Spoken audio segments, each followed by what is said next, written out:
Welcome, my name is Cristina Aquilina and I'm the Secretary General of ELSA Malta, the European Law Students Association, and today I will be interviewing Dr. Tonio Borg on his books published by Kite Group as part of the Campus Book Festival by the National Book Council.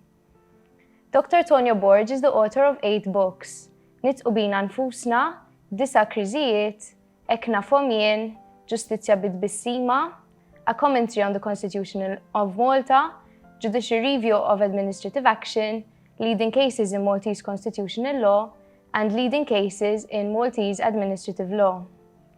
All publications are published by Kite Group and are available from leading bookstores or from kitegroup.com.mt. Currently, a 25% offer is being offered on all titles published by Kite Group, and the voucher code prior to checkout is BOOKS25. Good morning, Dr. Tonio Borg. It's a pleasure to be interviewing you today. Dr. Borg, you have just published 2 books on administrative law, Judicial Review of Administrative Action in Malta, and Leading Cases in Maltese Administrative Law.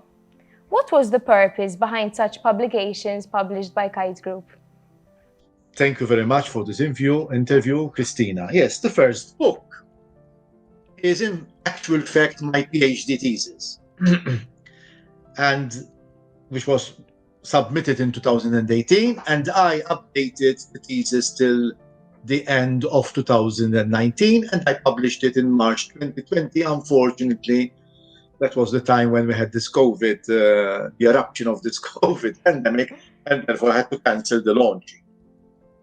That is the first publication, and it covers an area which is very interesting. I remember as a law student, I was attracted to administrative law owing to this particular part of the subject of administrative law. That is to say, when can you sue in court the administration? By administration, I mean not only ministries, government departments, but even local councils or the University of Malta or MEPA. On grounds other than human rights. And what still fascinates me even today, and this applies also to the second book, which is Leading Cases in Maltese Administrative Law, which I published just before Christmas last year, what still fascinates me in this subject is the variety of incidents and cases which are covered by judicial review of administrative action. In fact, in both books, there are some almost humorous incidents, but the variety is impressive. For instance, should a particular band club be allowed to discharge light fireworks in Gozo from the Gozo Citadel? That was one of the cases. Should a private entrepreneur be allowed to set up a circus in the parking space at the granaries during the festive season because there had been protests by the GRTU? Should a Maltese citizen during World War II be deported from Malta? Actually, Maltese citizenship is normal because at that time everybody was a British subject. A British subject born in Malta, can he be deported from Malta? This was before the Constitution of 1964. Can a minister impose a condition, attach a condition to a hospital license, to a private hospital license, that at least half the hospital beds and facilities have to be made available to the government of Malta? I mean, these are issues so different one from the other, and yet they have created now a jurisprudence, a constant jurisprudence, as to when one can sue the government for breach, for instance, of the rules of natural justice. We have had some judgments which have stated that even when government transfers an employee within the public sector from one place to the other, he must be allowed, the transferred employee, to air his views. So these questions relate to the daily life of any citizen. Probably there is more probability that you will file in one's lifetime, one files a judicial review action rather than a human rights action. The second book is a history of Malta as well. In fact, I have referred to certain incidents which are of historical interest, but perhaps I can say something about these cases later on. I have discovered certain political backgrounds to certain cases which before we knew about them, but they had not yet been revealed. Thank you. On that note, could you mention a couple of incidents which were decided by our courts of law, which are actually of a historical interest, as you mentioned before? Yes, I will mention three. And the first one goes back to 1902. So this book covers more than 100 years of Maltese judicial history. And this is the case of Azzopardi versus Malfitani. Let me explain who Azzopardi was and who Malfitani was. Azzopardi was a leader of a nationalist movement at that time, which was clamoring for more autonomy. And he applied to organize a musical performance at the Royal Opera House, which would include also the launching of a national anthem. This was 1902, much before the launching of the national anthem we know about today of Robert Sammut and Don Carlo. And Malfitani was the impresario of the Royal Opera House. And all of a sudden, the chief secretary of the government, who happened to be Lord Strickland, who later on became Prime Minister of Malta in 1927, tried to block this performance. Of course, because he was against any nationalist movement at that time. And Azzopardi sued the Royal Opera House for damages. And the case was heard on a Sunday because it was very urgent. The courtroom was packed with people, and Judge Paolo De Bono, who was a well-known judge and jurist, he also wrote some law books on Maltese law, ruled that the government could not prohibit, for reasons of public order, this performance unless there was a specific law which allowed him to do so. The second case is one I referred to already, was the deportation of British subjects in Malta around 1943 during World War II without trial. And the courts of law in Malta, very bravely I must say, because it was during the time of war, ruled that when the governor, under the defense regulations, had a right to detain persons, that detention had to take place in Malta. So the government couldn't use that regulation to detain persons in Uganda because his jurisdiction was territorial.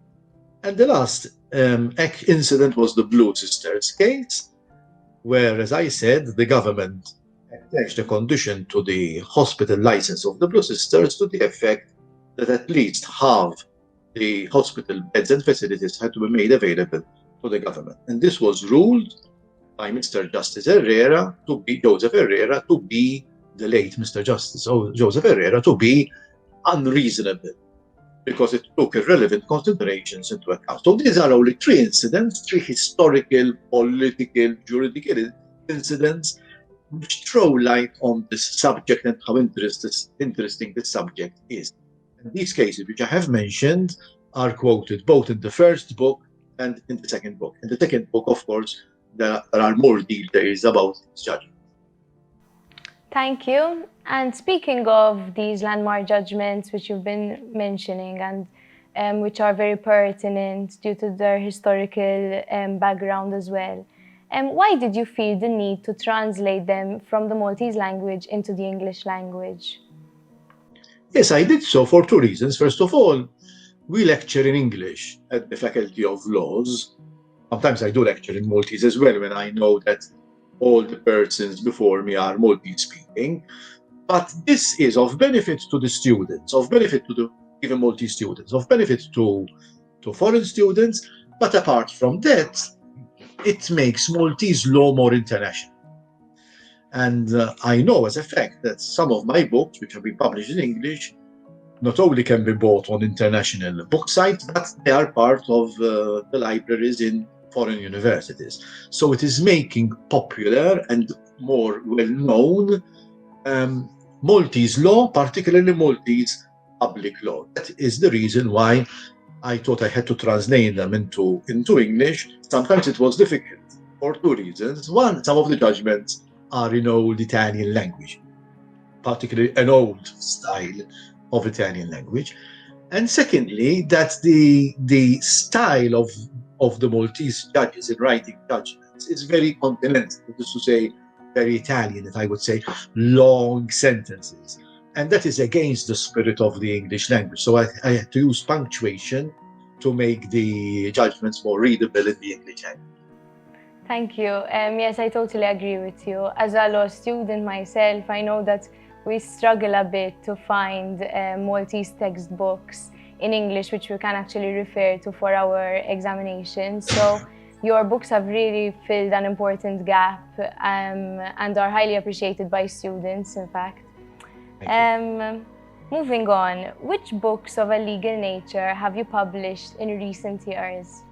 Yes, apart from these two books, which were published in 2020, I also published a commentary on the Constitution of Malta. And I think, as far as I know, there has never been a textbook on substantive constitutional law.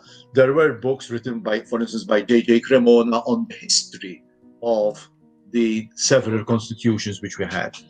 But there was never an article-by-article examination of the Constitution of Malta. The Constitution of Malta has 124 articles. I reproduced them all in my book, and after each one of them, I commented on them. I reproduced or referred to certain judgments interpreting those provisions. And I think today, after 5 years, we need a second edition because there have been in the last 5 years a number of judgments. Another book is Leading Cases in Maltese Constitutional Law. So it is similar to the one published this year on administrative law, but it is limited to constitutional law. In most textbooks, constitutional and administrative law are dealt with together because they are very close to each other. But I have published two books, one in 2019 on constitutional law, leading cases, and now on administrative law, leading cases as well.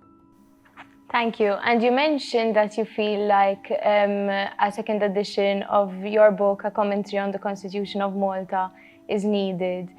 Do you actually have planned to update any of these books? Are you planning to update any of your books?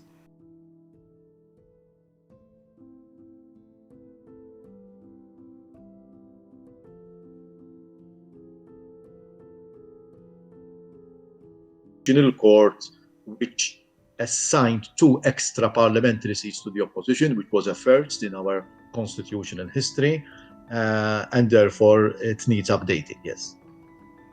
Thank you. And do all your books deal with academic law topics? No. In fact, my first book, which you mentioned, which I wrote while I was a commissioner in Brussels. I came back in November 2014, and we published this book in December of 2014. It is a book which had been, it had become a joke in itself, whether I would publish it or not. So each time a humorous incident occurred in my political career and experience, for instance, something humorous happens during a cabinet meeting, I remember Prime Minister Fene Kadami looking at me and telling me, you should include this in your new book. So it is that old in the way we thought about publishing this book. But then, thanks to Gordon Pisani from Kite Group, he encouraged me to publish them. And it's in the Maltese language because it's very difficult to translate human. Okay? And I remember Oliver Frigieri, the late Oliver Frigieri, had written a wonderful introduction to the book as well. I'm very proud of this, my first publication. We had to publish it 3 times on this book. And it contains political humorous anecdotes. So there is humor even in politics. Then I published also another book, Ekna from Yin, that's how I knew them. My impressions of personalities whom I met, whether they were my university professors like Professor Wallace Godia, or else President Barroso, who was president of the commission of which I was a member for 2 years. Of course, most politicians, from both sides of the political spectrum. So there are my impressions of Mr. Mintoff, of Alfred Sant, of Lino Spiteri, and of course of Edifine Kadami, Guido De Marco, Ugo Bonici, Luis Galli, and others. And that was read. I actually read all the book in a program on a radio station in Malta, and it was a success as well. Then I wrote a book on 9 crises. This is to say, each time that government lost its majority in the legislature from 1921 till the last time that occurred in 2012. And one of the books which I really like and which was published also with the assistance not only of Kite Group but also of the Chamber of Advocates is Humorous Anecdotes, but in the Legal Field. I practiced law for about 15 years before I became a minister, and then I was engulfed completely in politics, and then I became a commissioner. But for about 15 years, I used to practice law in the law court. So I used to enter the law courts each and every day. And there are some wonderful humorous anecdotes which I collected from several lawyers. And apart from that, I published in this book should I call them limericks or poems with a rhyme? Okay, they're not really poetry, which are published every year by the former judge Victor Corona Colombo on 17th of December. The 17th of December is the feast day of San Ivo, the patron saint of lawyers. And there is a traditional lunch. Of course, now it's not being organized owing to the COVID pandemic. And at the end of the lunch, there is this fictional dialogue between Santivo and Victor Corona Colombo.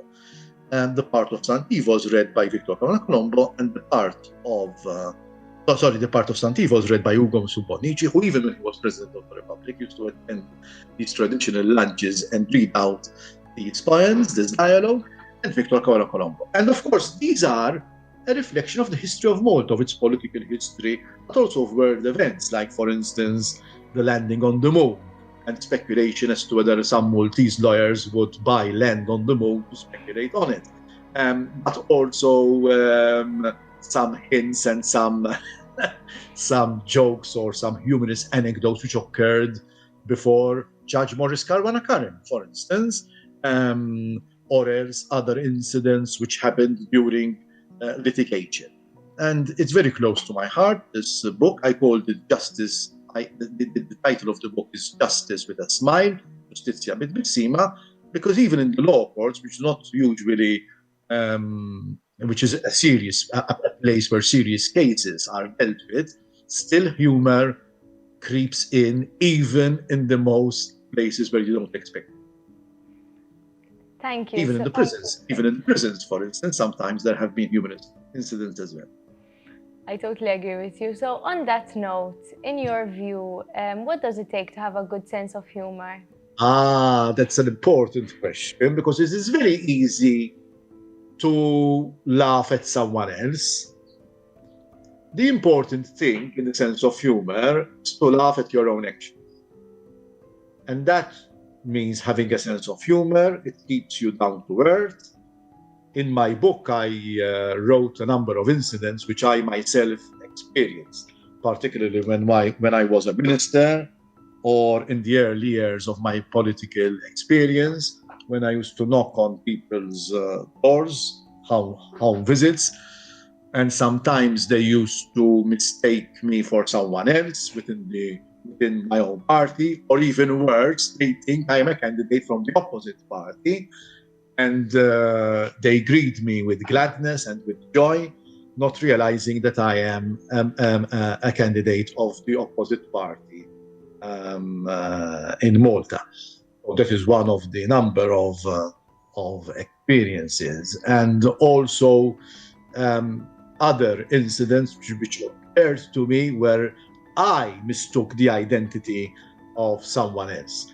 And these are very common incidents in political experiences, I also mentioned some incidents which happened even during cabinet meetings, because even in cabinet meetings, there always arises some humorous incident, and even in Parliament. But mostly, you have to be able to look at the humorous side of things, even when you are the target of some incident or some prank. See, that is when you really have a sense of humor. Because laughing at someone else is very easy, but to laugh at your own actions, then when you do so, then you really have a sense of humor. You have a good sense of humor. Thank you. So my last question is, do you have any new books planned for the near future? Actually, I'm writing one. Fortunately or unfortunately, it's another academic book. I am trying to write a textbook on Maltese administrative law. And I am well advanced, and I hope I'll be able, before summer, to conclude this book and publish it towards the autumn. However, I would like to choose a humorous subject. I'm right now in search of such a subject. I have a project in mind. I would like not to reveal it immediately, but I think following a number of so-called serious academic books, I think I need to publish something humorous related to persons in public life and how they try to immortalize their names in the projects which they launch. This is the only hint. Okay? The man is in search of this immortality, and sometimes we try to impress this immortality for the future by making it known whenever we launch a project that it was I who launched that project, okay?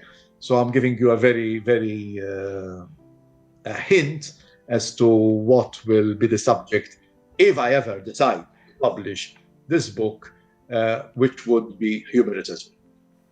Thank you very much. Thank you for this interview, Dr. Borg. As a law student myself, I found it extremely interesting to hear you speak about the books which I have actually referred to many times in my studies. And I look forward to reading your future publications. Thank you. Thank you, Cristina. It was a pleasure. In front of me, there are two books published by Kite Group, written obviously by Dr. Tonio Borg. All publications are published by Kite Group and are available from leading bookstores or from Kite Group's website, kitegroup.com.mt. Currently, a 25% offer is being offered on all titles published by Kite Group, and the voucher code prior to checkout is BOOKS25. Thank you.